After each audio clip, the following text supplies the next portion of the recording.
All right, so we're going to get going with this morning's armchair discussion, and Fihn, Erika Poethig, and Tom O'Toole are going to come up and take the armchairs and lead us all in a very interesting discussion.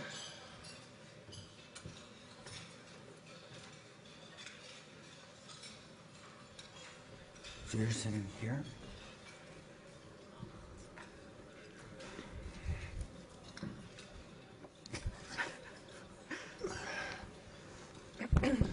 Well, good morning. This is a sort of change in our typical format.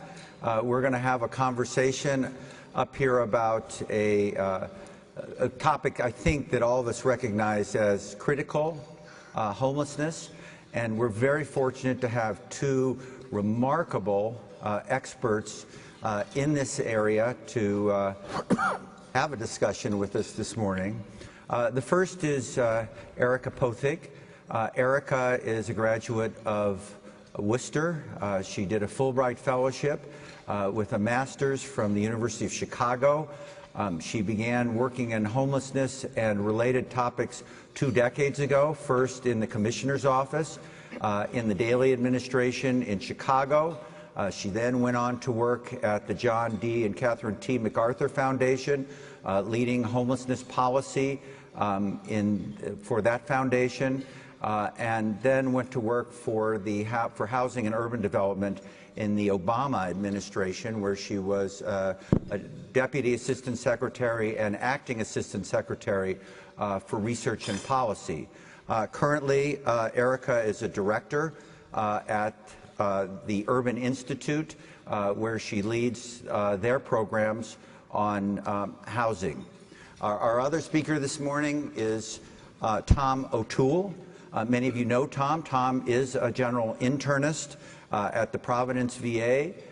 Tom began his undergraduate work at UC Berkeley, did his medical school at UC Davis, and then house staff training and GIM fellowship at the University of Pittsburgh, where he ultimately joined the faculty. He's also been on the faculty at Johns Hopkins, Georgetown, and currently is a professor of medicine at Brown. Tom leads the Center for Homelessness for the Department of Veterans Affairs and has been the innovator and overseer of the HPACT program, which is the patient-centered medical home for homeless individuals, homeless veterans. So this is tremendous. Thank you both for being here with us this morning. The plan is we're going to have a conversation here about some issues related to homelessness for about 30 minutes, and then we'd like to have 15 minutes or so of conversation with the audience and their mics for us to be able to do that. So we're going to start out, and I'd like first Erika and then Tom, if you would. Why is this a topic that's relevant for a bunch of doctors? Sure, absolutely. Well, first of all, thank you. I feel so privileged to be here this morning, especially as what we in the housing field call ourselves housers. So to be invited to a room, an amazing room filled with medical professionals, this is a big deal for our field. So I just want to thank Dawn and Steve for welcoming me into this conversation. So I want to argue that housing policy is also health policy. When people are not adequately housed, they're precariously housed, it causes poor health. But when people are adequately housed, in good neighborhoods, in good conditions, at affordability, a rent that they can afford, it can really lead to improved health conditions. And so one way to think about it is housing is a vaccine. It is a preventative medicine for so many of the chronic diseases that you all treat every day. But I wish I could tell you that and I know for many of you who treat those who are homeless or who have been veterans, maybe you do take out your prescription pad and you can write a prescription for a VASH voucher or something, permanent supportive housing. But for 3/4 of the people who are eligible for housing assistance, there is no prescription that can be written for them. only 1 in 4 people who are eligible can receive housing assistance. And that's in addition to the people who are homeless every night. So one of the problems we have that I want to persuade you is something maybe you want to take a closer look at, is we need to increase our dosage of housing assistance in this country to align it better with the ways in which we provide the kind of health supports and systems. Housing is not an entitlement. And I think we see that come in tension sometimes when we have a system of health delivery and care for the same kinds of people of very low incomes or no incomes that do have a pathway into receiving assistance. Tom? So first, thank you for being invited up here to the adult table. I've been coming to SGIM meetings now for well over 20 years, and usually I'm in the very far back table checking my iPhone right now. So it's a little daunting being in the room here in this position. But I also want to do a shout out and thank you to Steve for moderating this session, as well as an acknowledgement not only to Steve, who has mentored countless numbers of clinicians who are active in this role, but my own mentoring that I received from Wishwa Kapoor, so many other leaders here at SGIM and program directors who have really created the professional space to take this on as an issue. And I think it has really lent itself to the legacy of SGIM in terms of what it is. So special thank you to everyone for that.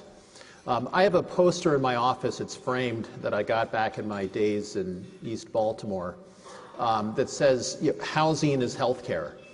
And it, I think, really epitomizes the dynamics that we have as clinicians in thinking about people who are homeless.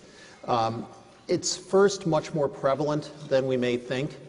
The point-in-time count, which is an incident head count that takes place every year in January, puts the number at about 550,000. And we could spend many, many hours debating the validity and accuracy of that count, who it counts, who it doesn't count. But when we start looking at the prevalence, because most homelessness is not long-term and is not chronic, the numbers are much higher. It's probably closer to 1.5 million who experience homelessness over a 12-month period of time. The other dynamic that I think is extremely important and makes it very relevant to all of us in this room is that the healthcare setting is oftentimes, excuse me, the point of first contact when a homeless person is seeking help. We did a study several years back actually looking at that. 50% of the homeless in our query community sample of individuals who are becoming homeless reported that it was a healthcare setting that they first went to when they reached crisis, whether it was an emergency department or seeking detox or mental health care. In the VA, we have a universal screener for homelessness in all of our primary care settings, and upwards of 50 to 60,000 veterans a year are identified through that screener as being either homeless or at risk for homelessness. When they have a chronic condition, it bumped up to 66%. So the reality is we're seeing them. We may not necessarily be aware that we're seeing them, but they are before us. And I think it really speaks to, and I think what we'll be able to talk about more today, is really how do we make that health encounter and that process of engaging in care a vehicle for impacting housing status, a vehicle for impacting behavior change and readiness for change, and a lot of the other variables that are so intricately linked to social determinants of health for engaging in housing, for really addressing this so that housing really does become healthcare and healthcare really does become housing. Thank you. Next, I'd like to talk, or have you talk, a bit about sort of the dimensions of the problem. I think some of us look at it from a fairly unidimensional perspective, and I know that both of you have really taken it through a much more complex lens in terms of the aspects and dimensions. And Erika, could you talk a little more about that, please? And as we go on in this conversation, and homelessness is, a problem and a challenge that the housing field has felt like it has increasingly been able, with partnerships with the health community, to be able to solve. But we have 11 million people in this country who pay more than 50% of their income for rent, who are the people who are falling in and out of homelessness, as Tom described. So we may have 1.5 million over the year who are homeless. We have people just kind of cycling in and out because there is just not simply enough affordable housing available. But housing is a bundle of different dimensions, and I just want to unpack it for a little bit, because independently, each of those dimensions, I think, has an impact on health. So the beginning of housing policy in this country was really centered on quality. It was centered on the rezoning in New York City in the early 19th century, when overcrowded conditions were creating all sorts of health problems. But fast forward to today, you think, oh my gosh, maybe we've got quality licked. We've just, improved our quality tenfold. However, we know that 20% of asthma cases in the U.S., for instance, are attributable to dampness and mold exposure. If you've read Matthew Desmond's book Evicted, which just won the Pulitzer Prize, you can see that we do not have the quality of housing fully addressed in this country. So that is one dimension of housing. The other dimension that I mentioned earlier is affordability, this issue that more than 11 million households in this country pay more than 50% of their income for rent. What effect does that have on health conditions? Well, there's both a resource issue and a stress issue associated with not being able to find sufficient affordable housing. We know that the receipt of housing subsidy during childhood is related to higher earnings and the reduced likelihood of incarceration by age 26, but also better child health. Cost-burdened adults, those people paying more than 50% of their income for rent, are also less likely to fill a prescription or adhere to health care treatments. And research in New York City found that housing cost burden, this again paying more than 50% of your income for rent, is equally or more important than the physical housing traits in explaining renters' health and postponed medical care. So looking for, even people who may be housed, looking for how much they're paying is maybe a cause for concern in relationship to their housing, their health conditions. And then the final dimension I want to put on the table is location. So you may have read about Raj Chetty's work, who's an economist at Stanford, on looking at the Moving to Opportunity experiment, which enabled people to move out of public housing into low-poverty communities. And he shows an incredible impact that has on people's economic mobility. But earlier research that was published in the New England Journal of Medicine really looked at, using biomarkers, what the impact was on women's health. And a move from an area of highly concentrated poverty to an area of low concentrated poverty, less than 10% poverty, a neighborhood that had presumably more access to opportunity, improved both mental health for mothers and for their teenage daughters, but also led to a 40% reduction in obesity and a 50% reduction in diabetes compared to the control group. Now, I have talked to some medical professionals that say there's not even a medication or a behavioral change that could lead to that kind of change. And so, I put on the table, boy, I wish I could give you a prescription to fill out that would enable you to essentially distribute housing assistance to people to get this kind of benefit. Erika, what about stability of housing?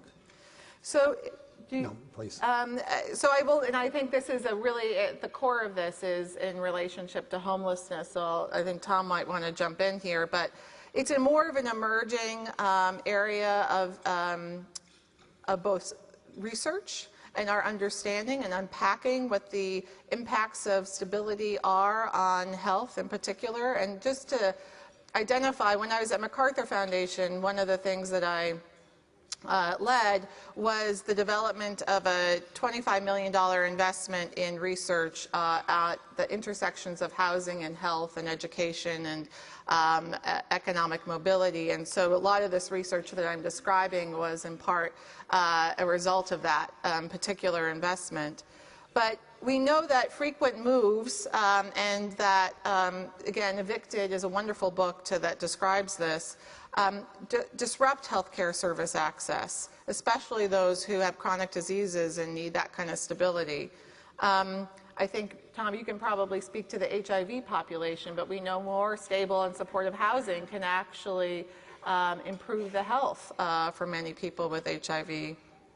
And we also know that children without stable housing were more likely to use emergency department services. So those are just a few of the emerging insights that we have from that aspect of that housing bundle. So, Tom, VA has had a housing first approach for some time, and I can say, and I suspect many people in this audience in their practices have interactions with homeless individuals, and I've always felt fortunate in the VA that we had the opportunity to help provide housing for many of those folks. What special perspective have you gained working in the VA? No, it's a great question, and as I've reflected on it, it's been more humbling than anything. I just want to follow up a little bit on what Erika raised, and it's a shout out to the late great Fred Brancati. And when I was at Hopkins, after my gajillionth time of not getting funded by Robert Wood Johnson, he came up to me once and he said, you know, the great thing about not getting funded for me was I was able to find the gene in generalist.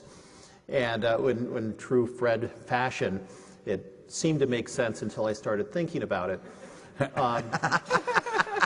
But one of the things that is really notable, and I had a mentor at Hopkins working in this area, Gary Wand, looking at the hypothalamic pituitary axis and looking at cortisol stresses associated with pediatric stress, toxic stress syndromes, and how that impacts on adult populations. And when we start closing the loop and really organizing our thinking around how does the social environment impact, and that includes housing, neighborhood, the toxic stresses that really unfortunately manifest themselves beginning with children and carrying into adulthood. You know, we're seeing the consequences in our adults. There's a phenomenon called the Easterlin effect, which has been used to help describe the fact that over the past 30 years, we've seen a general aging of the homeless population in the United States. And so roughly 20 years ago, 30 years ago, when I was getting started on this, the average age was in their late 30s. Now it's in their early 50s.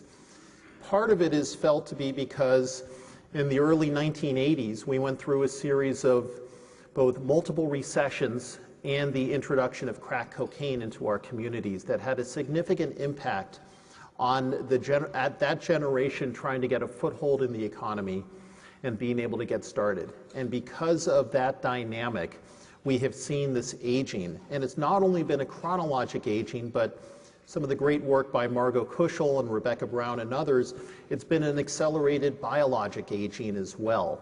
So that we see this profound effect of trimorbidity, mental health, substance use, chronic medical conditions, defining the homelessness that we're currently seeing, but now also this environmental overlay of how much more difficult it is to take care of them.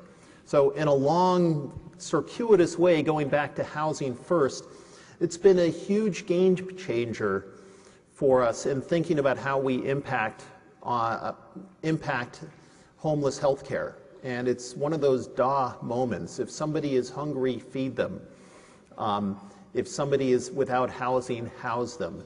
And prior to this, you know, we lived in a ratcheted process where you needed to achieve income security, or you needed to achieve sustained sobriety in order to be able to win housing status. And I think being able to make housing non-contingent has been, which is housing first, has been a significant change and opportunity for us.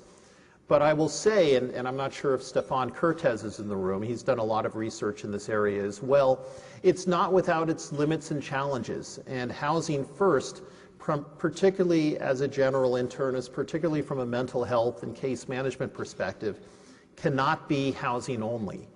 There are significant challenges and obstacles and caveats that need to be considered from a social isolation, from a transitional stress, from a relapse potential dynamic that I think are extremely important to keep in mind when we think about it. But it has been a game changer for us in the VA and a real plus, I think, as we start moving from mapping the problem to moving to solutions.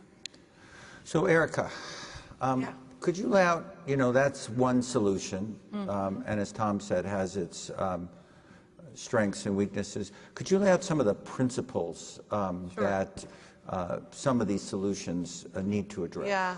Well, and I would go back to, I think one of the reasons why homelessness is a great example to use is because there has been a long history, a longer history than a lot of the other housing and health intersections of that kind of shared mission.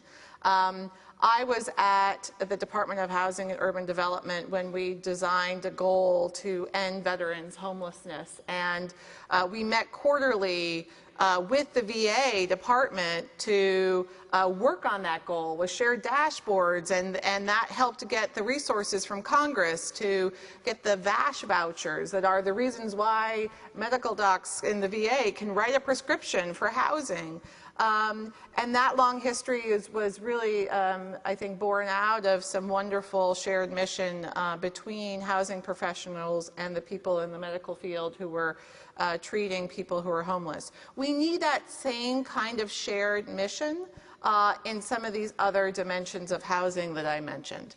And I do think the Affordable Care Act and some of the quality measures, the 30-day readmit, the new requirements for community health benefits offer us opportunities or platforms to create those kind of shared missions and opportunities for healthcare systems to be in partnership with housing providers to try to address things like housing quality and affordability and locational issues. So I would say that's one sort of area, but to do that we also need to break down the language barrier between the health and housing fields. I consider myself a complete novice in the healthcare field. It has taken me a number of years just to try to get in the box and understand its various dimensions, and I think we could do some more work together, and there are philanthropies that are very eager to support these kinds of partnerships. I would just point to Boston Foundation, which launched a Health Starts at Home initiative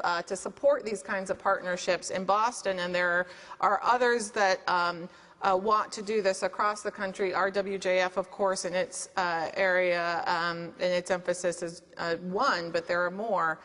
To help create these kind of partnerships so that we can create some other kinds of solutions for people who are more precariously housed.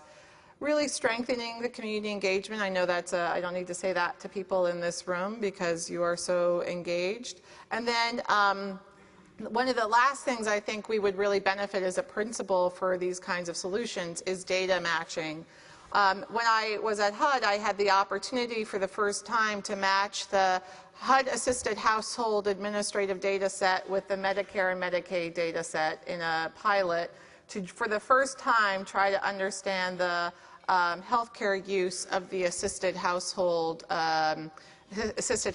in HUD. And then there has been some additional work to follow up on SASH, which is an intervention for more of the elderly in Vermont that's gone to a few other states. We need more of these kinds of efforts to create these integrated data platforms as a principle for these developing and designing these kinds of solutions. Super. Tom? So in 1988, the Institute of Medicine convened a special panel to look at the relationship between health and homelessness, and particularly in the larger context of the significant morbidities that we see and advanced mortality rates that we see among homeless. And they deconstructed what I think is a fairly complex picture into really 3 boxes: health conditions that cause homelessness, health conditions that are caused by homelessness, and health conditions that are made more difficult to treat because of homelessness. It's interesting now, what is it, some 30 years almost later, IOM has reconvened a group of experts and is re-exploring that issue. And one of the things that I think is notable, if we apply that same paradigm, but rather than looking at it as health, let's look at it in the terms of health care. And in particular, and I think this is where it drills down to all of us in a generalist capacity, what is the role of the healthcare system? And in some of the work that we've done and others, and looking at the challenges we have at engaging homeless persons in housing models, in healthcare, in chronic disease management, in prevention, in addressing the trimorbidities, the things that repeatedly come up, the stigma that they experience when they try to seek care, the organizational hassles and challenges that they experience as they try to navigate the system. It may create a more efficient, lean Sigma 6 approach, but that doesn't necessarily work when you're in a dusk to dawn shelter managing 3 buses to get to a healthcare facility. The complexity that oftentimes overwhelms a provider when you've got a problem list that's, a mile long with a plethora of acute care problems, how we triage those within a 30-minute appointment in a context that works for the veteran. And how we address the competing needs. Lillian Gelberg has done some wonderful work really looking at those competing sustenance needs. And when we oftentimes relegate a patient to being non-compliant, how often is it in fact that we're the ones who are non-compliant with them rather than the other way around? And so I think that as we move forward and as we think about this, yes, housing is the need. I've been incredibly blessed and fortunate to be able to work in the VA system where we actually do have integration, as Erika mentioned, where you've got an integrated healthcare system that uniquely is able to incorporate housing and benefits, income security and housing security into its healthcare mission. And that's unique and a unique opportunity, and it makes life a whole lot easier. But the challenge for all of us, I think, is how we drill that down to the way we approach that patient who's difficult to care for, that patient who is not allowing us to meet our performance measures, that patient who is sucking up time without necessarily allowing us to achieve the outcomes. And again, recalibrating ourselves to looking at healthcare and housing, healthcare and homelessness, and what is the interface, and again, how do we retool and recalibrate our approach to really have an impact? So we want to leave adequate time for some questions and interchange with the audience, but before we open up the mics, I'd like you both to reflect upon, and starting with Erika, so what have been the successes? Mm-hmm. What have we learned from these successes, and what are the implications for that? Yeah. Well, I think we have an awful lot to learn from the experience of the integration of housing and health in the VA system and how we can take that to some potentially other housing challenges. And I think one of the things you alluded to that I would love, love, love to see is how medical professionals could be empowered with a screen to ask about housing conditions, unbundling the dimensions that I did, to be able to, and then be empowered with information to provide some assistance to, and resources eventually, to actually help solve people's problems. I think that is one of the things that has been enormously successful in the VA system, and I would love to see that translate across many other housing dimensions and housing needs. I think the characterizing this as a solvable problem is also something that has been a success. I think that is one of the things that has been a major factor in working down the numbers of people who are chronically homeless, is that we've unpacked it and developed housing solutions that have helped to close that gap. At the same time, we have increases in family homelessness, and those are economic conditions that I was talking about, people paying too much for their housing. So to that end, we know what works. We need to expand federal rental assistance so that all those who are eligible and need it receive it. And I think if we did that, we would actually see some of the health conditions that you see every day diminish. So that's wonderful, and I'm just going to reflect. I'm fortunate enough, and several of the folks in the audience who work in the clinic where I work, to have a patient-centered medical home expressly for homeless patients, and just some remarkable physicians who have dedicated themselves to doing that. And I know there are a lot of people in the audience who've had experience and had thoughts about this. So I think what we'd like to do for the remaining time is to engage in a discussion with the audience. So I believe there are mics up. So could we invite some comments, thoughts, experiences from those of you in the audience? You see Dr. Nelson there. Hi, Kari Nelson from the Seattle VA. Thanks so much for your presentation. I just had two questions. It seems like homelessness is a uniquely American problem. Am I correct in that, or are there international experiences that we could learn from in terms of solving this problem? And then my second question is probably for Dr. O'Toole. The VA has done a really great job of tackling this problem. And what lessons can other systems take from the VA to do as well as we have done? Thanks. Do you want? I'm happy to take the first So why don't you do the, Erika, why don't you talk about the international implications? Sure. Well, I would say, I presume this isn't in the context of Western countries or high income. I mean, I would certainly say we see homelessness in South America and Asia and in squatting community. I mean, again, how we define it is maybe different, but in more industrialized countries, housing is more of a right in those countries, and there is more of an investment in social housing. So it is less prevalent of an issue than it is in the U.S., where that is not the case, where it is a lottery, and some win, and most do not. So that's, I would say, why. Tom? So switching gears to thinking about or talking about some of the VA experience, particularly in relationship to general medicine and things we may have learned for better or worse. I think one of the things I've noticed, particularly in my time now in central office, is that if you want to get anything done, you have to put it into a pillar format and then make a nice PowerPoint slide that looks like the Parthenon or Colosseum or something. So being a quick study to that school of bureaucratic achievement,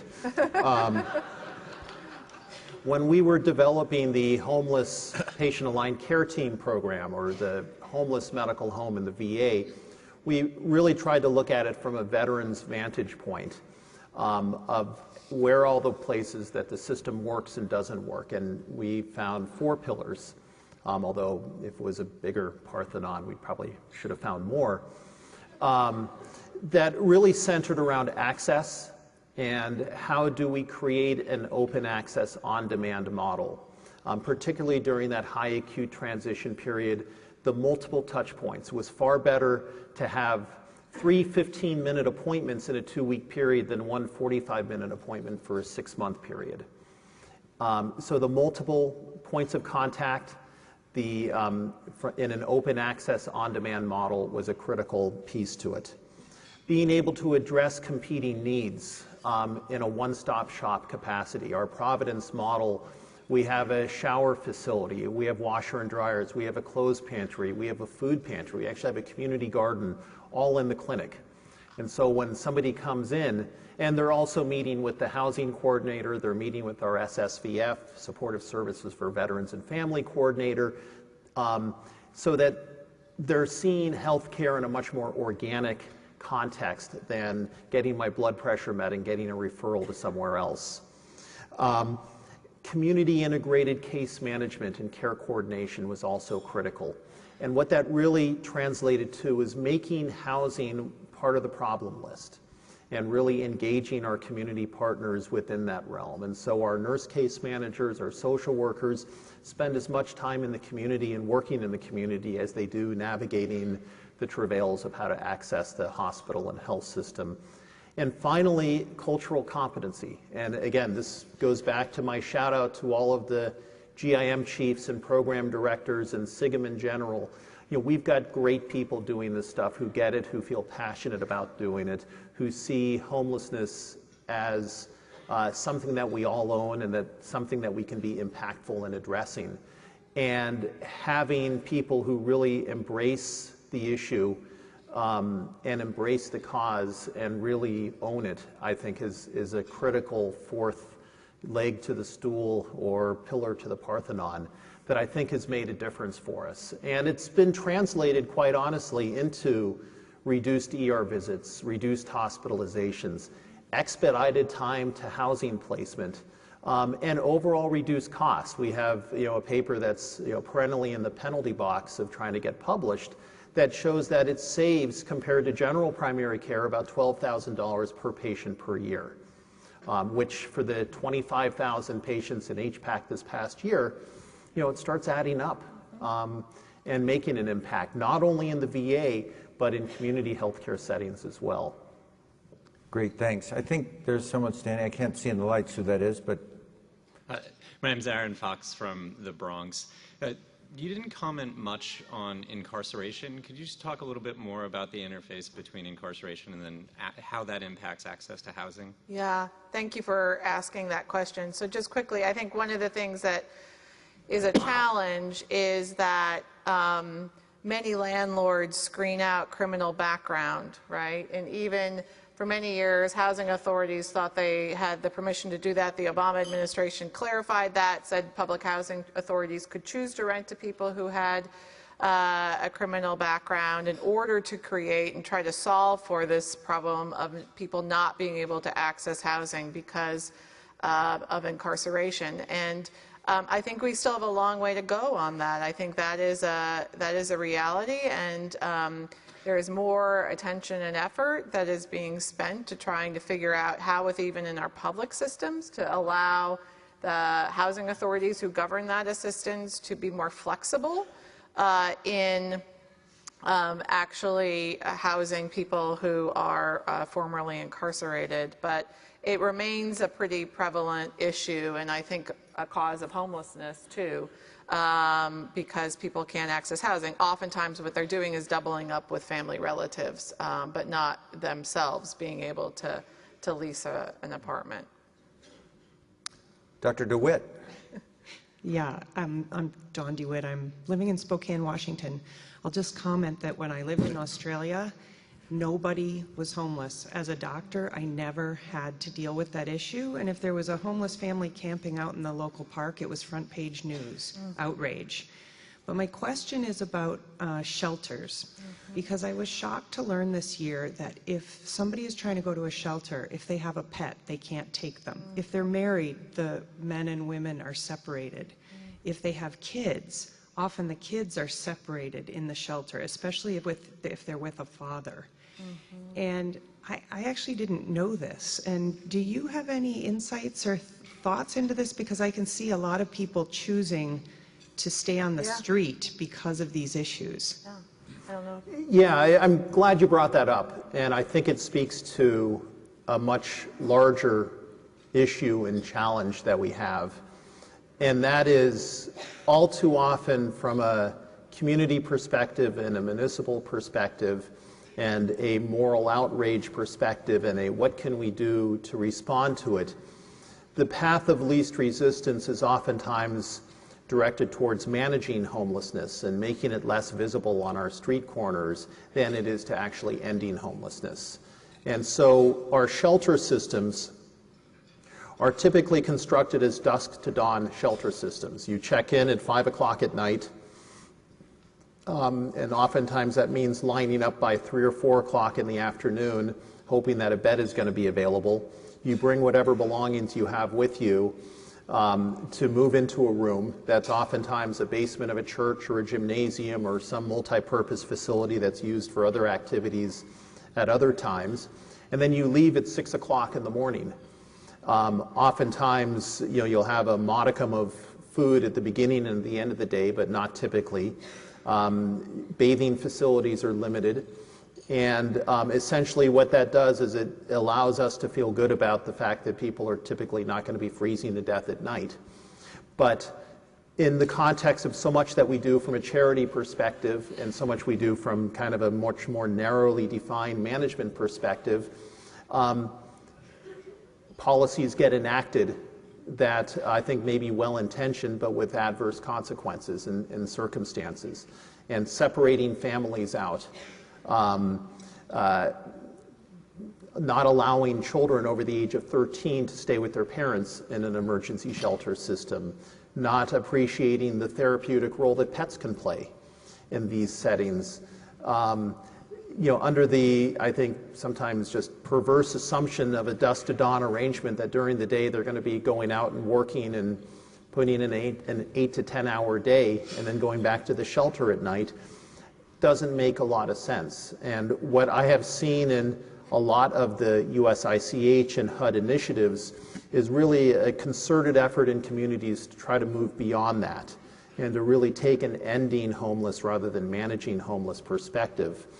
But it really requires much more in the way of resources, much more in the way of commitment, and much more in the way of a community collectiveness that says that it's, the solution should not just be making homeless less visible, but it should really be how do we bring them back into our communities and how do we allow them a chance to be full-fledged members of our communities instead. And we aren't quite there yet. And in many ways, I think we've regressed to some extent.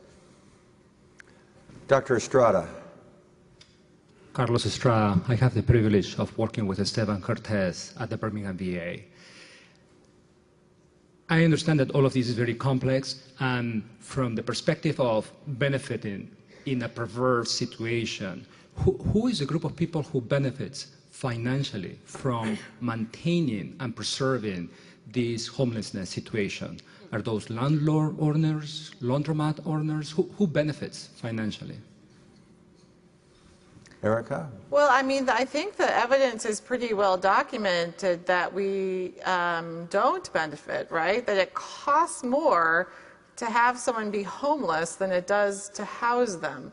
And Dennis Culhane's work in New York City calculating these costs and having it replicated, I think, is pretty well founded. And then there's a new homeless options study. It's a randomized controlled trial that HUD has supported, trying to measure the impact of providing homeless families, rather than having them go into the shelter, immediately rehoused with federal rental assistance. And we find that to be have more benefits than it does costs.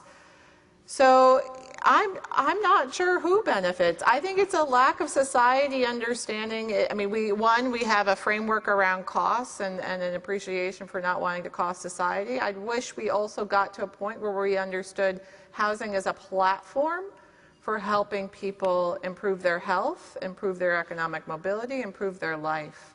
So I don't know if that answers your question, but I think the evidence is pretty clear. Great. We're getting low on time here, so we have time for one more quick question from Dr. Inouye. Oh my. Quick. Quick. I would like to encourage people to think about personal action that might contribute not to a total solution, but to progress. First, because I did a project that took me into 500 home visits in East Baltimore as a part of my fellowship, I understood much more about how to recognize a homeless person or an underhoused person in clinics when they came to see me. So imagine that you could learn a lot as a clinical observer by acquainting yourself with the housing that your patients are in. Tips: if they smell like the soap in the bathrooms in your hospital when they come into the room in which you're seeing them, it's because they're doing a sink bath to try to get ready to see you. They're cleaning up and they don't have any other place. Thanks. So we got 30 seconds, and I'm going to ask each of you very briefly to give one bit of advice to this engaged group of general internists. You want to start? I'm watching the clock here.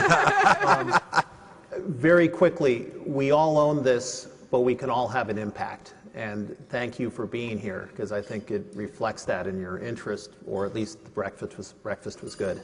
I want to underscore that, and I just want to say there is a housing community out there that is ready and willing to partner, that would love your partnership. I think there is philanthropy that wants to support it, and would love to include you all in advocating for more housing resources to help the populations and the people that I think we're all trying to serve.